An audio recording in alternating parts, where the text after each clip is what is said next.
Good afternoon student ninth Hindi medium. आज हम सामाजिक विज्ञान में भारत और समकालीन विश्व में पार्ट 1 फ्रांसीसी क्रांति पढ़ेंगे। इतिहास में पार्ट 1 फ्रांसीसी क्रांति। अब भारत में तो हमने कई क्रांतियों के बारे में पढ़ा, लेकिन ये हमारे लिए एक नया विषय है और नई घटना है, इसलिए आपको इसे बहुत ध्यान से सुनना और समझना है। फ्रांस में पेरिस नगर में आतंक का माहौल था 14 जुलाई 1789 की सुबह। कौन सी जगह की बात हो रही है? फ्रांस के पेरिस नगर की। और माहौल कैसा था? आतंक से भरा हुआ। और ये किस समय की बात है? 14 जुलाई 1789। सम्राट ने सेना को शहर में घुसने का आदेश दे दिया था। अफवाह थी कि वह सेना को नागरिकों पर गोलियां चलाने का आदेश देने वाला है। लगभग 7,000 मर्द तथा औरतें टाउन हॉल के सामने एकत्र हुए। वहाँ पर एक टाउन हॉल था, वहाँ पर कितने लोग इकट्ठे हुए? मर्द और औरत मिला के 7,000। उन्होंने एक जनसेना का गठन करने का निर्णय लिया। हथियारों की खोज में वे बहुत से सरकारी भवनों में जबरन प्रवेश कर गए। अंततः सैकड़ों लोगों का एक समूह पेरिस नगर के पूर्वी भाग की ओर चल पड़ा। बास्तील किले की जेल को तोड़ डाला गया, जहां भारी मात्रा में क्या था? गोला बारूद था, मिलने की संभावना थी। हथियारों पर कब्जे की इस सशस्त्र लड़ाई में बास्तील का कमांडर मारा गया और कैदी छुड़ा लिए गए। उन्होंने क्या किया? जेल पर हमला किया, और जो कहाँ था? बास्तील किले में था, वहाँ जेल थी और बहुत सारे वहाँ पर गोला बारूद थे। हथियारों पर उन लोगों ने क्या करा? सैकड़ों लोगों ने कब्जा कर लिया और वहाँ का जो कमांडर था वो मारा गया। उसके मरते ही सभी ने क्या किया? कैदियों को छुड़ा लिया। यद्यपि उनकी संख्या केवल कितनी थी? 7। सम्राट की निरंकुश शक्तियों का प्रतीक होने के कारण बास्तील किला लोगों की घृणा का केंद्र था, इसलिए किले को ढहा दिया गया और अवशेष बाजार में उन लोगों को बेच दिए गए जो इस ध्वंस को बतौर स्मृति चिन्ह संजोना चाहते थे। क्या किया? उस किले को ध्वस्त कर दिया गया, यानी तोड़ दिया गया, और उसमें जो भी सामान मौजूद था उसे कहाँ पर लेकर आ गए वो लोग? बाजार में, और यादगार के तौर पर उसे जिन लोगों को बेचा जो इस सामान को यादगार के तौर पर रखना चाहते थे, संग्रह करना चाहते थे। इस घटना के बाद कई दिनों तक पेरिस और देश की देहाती क्षेत्रों में संघर्ष होते रहे। अधिकांश जनता पाव रोटी की महंगी कीमतों का विरोध कर रही थी। अब उस समय वहाँ पर क्या मिलती थी? हमारे यहाँ तो रोटी मिलती है, वहाँ उस शहरों में क्या मिलता है? पाव रोटी, और वो भी कैसी थी? महंगी। बाद में इस दौर का सिंहावलोकन करते हुए इतिहासकारों ने इसे एक लंबे घटनाक्रम की ऐसी शुरुआती कड़ियों के रूप में देखा जिनकी परिणति फ्रांस के सम्राट को फांसी दिए जाने में हुई। जब इतिहासकार इस घटनाक्रम के बारे में बताते हैं तो हमें पता चला कि ये सबसे लंबा घटनाक्रम था, और इसकी शुरुआत जो कड़ियाँ थी वो किस रूप में थी? फ्रांस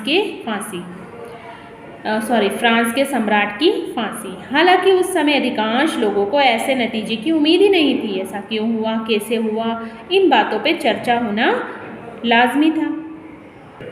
तो इसके लिए हम सबसे पहला जो पॉइंट देखेंगे वो क्या देखेंगे कि 18वीं सदी के उत्तरार्ध में फ्रांसीसी समाज कैसा था, वो किन भागों में बटा हुआ था, और वो समाज में क्या क्या वर्ग थे उस समय, और किस तरह से वो समाज कार्य करता था। तो 1774 में बूर्बो राजवंश का लुई 16वें फ्रांस की गद्दी पर आसीन हुआ।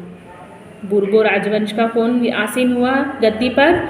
लुई 16वें, ये इसका नाम था, फ्रांस के राजा का, सम्राट का। उस समय उसकी उम्र केवल 20 साल थी। जब वो गद्दी पर बैठा तो उसकी उम्र कितनी थी? 20 वर्ष। उसका विवाह ऑस्ट्रिया की राजकुमारी मेरी एंटोइनेट से हुआ। राज्यारोहण के समय उसने राजकोष खाली पाया। जब उसका राज्यारोहण हुआ, राज्याभिषेक हुआ, जब उसने गद्दी पर वो बैठा, तब क्या देखा कि राजकोष तो खाली है। लंबे समय तक चले युद्धों के कारण फ्रांस के वित्तीय संसाधन नष्ट हो चुके थे। अब जो युद्ध चल रहा था लंबे समय से फ्रांस में, उसकी वजह से वहाँ का जो वित्तीय बजट था वो तो गड़बड़ा गया और साथ ही जो भी संसाधन थे वो सब क्या हो गए, नष्ट हो चुके थे। वर्साइल्स के विशाल महल और दरबार, राज दरबार की शान और शौकत बनाए रखने की फिजूल खर्ची का बोझ अलग से था। अब सिर्फ दिखावा मात्र रह गया था।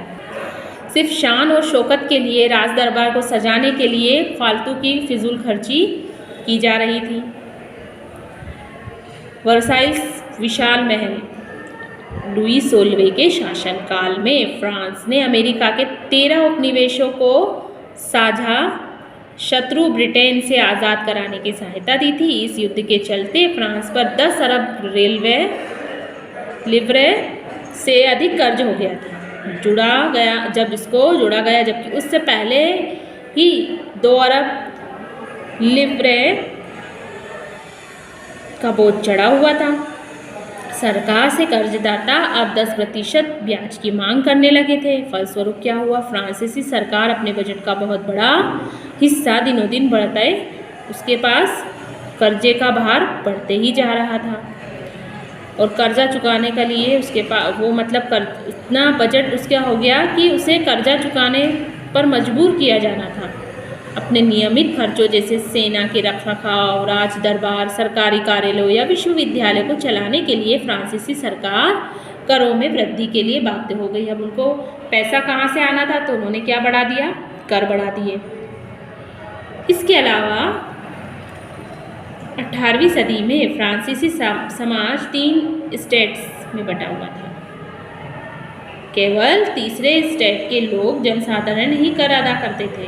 वर्गों में विभाजित फ्रांसीसी समाज मध्यकालीन सामंती व्यवस्था का अंग था। प्राचीन राजतंत्र पद का प्रयोग सामान्यतः 1790 से पहले से चला आ रहा था और फ्रांसीसी समाज और संस्थाओं के लिए होता था, जैसा कि यहाँ चित्र में दिखाया गया है। जैसे पहला वर्ग यहाँ पर है, प्रथम स्टेट का है पादरी वर्ग, जो सबसे ऊंचा पद होता था। उसके बाद आता था दूसरा कुलीन वर्ग और सबसे नीचे तृतीय वर्ग में आ जाते थे बड़े व्यवसाय, व्यापारी, अदालती कर्मचारी, वकील। उसके नीचे किसान, कारीगर, छोटे किसान, भूमिहीन मजदूर। सबसे निचला वर्ग इसको समझा जाता था। तृतीय स्टेट के कुछ लोग अमीर हैं तो कुछ कैसे हो जाते थे, गरीब। जरूरी नहीं कि ये सभी अमीर हो, इसमें से कुछ कैसे थे, गरीब भी थे। तो इस प्रकार से फ्रांसीसी समाज को वर्ग इस आधार पे वर्ग व्यवस्था में दर्शाया जाता है। मतलब पूरी आबादी में 90% किसान थे, लेकिन ज़मीन के मालिक किसानों की संख्या बहुत ही कम थी। 60% ज़मीन का कुलीनों, चर्च और तीसरे स्टेट में अमीरों का अधिकार था, जबकि प्रथम 2 स्टेट कुलीन वर्ग और पादरी वर्ग के थे और इनको विशेष अधिकार भी प्राप्त थे, वो भी जन्म से। इनमें सबसे महत्वपूर्ण विशेष अधिकार क्या था कि राज्य को दिए जाने वाले करों में इनको छूट दी गई थी और कुलीन वर्ग को कुछ अन्य सामंती विशेष अधिकार हासिल थे। किसानों के से सामंती कर वसूल करता था और किसान अपने स्वामी की सेवा, स्वामी के घर खेतों में काम करना, सैन्य सेवाएं देना, अन्य सड़कों के निर्माण में सहयोग आदि करने में बाध्य थे। यहाँ तक इस पाठ को आपको पढ़ना है। अगला भाग हम अगली वीडियो में पढ़ेंगे।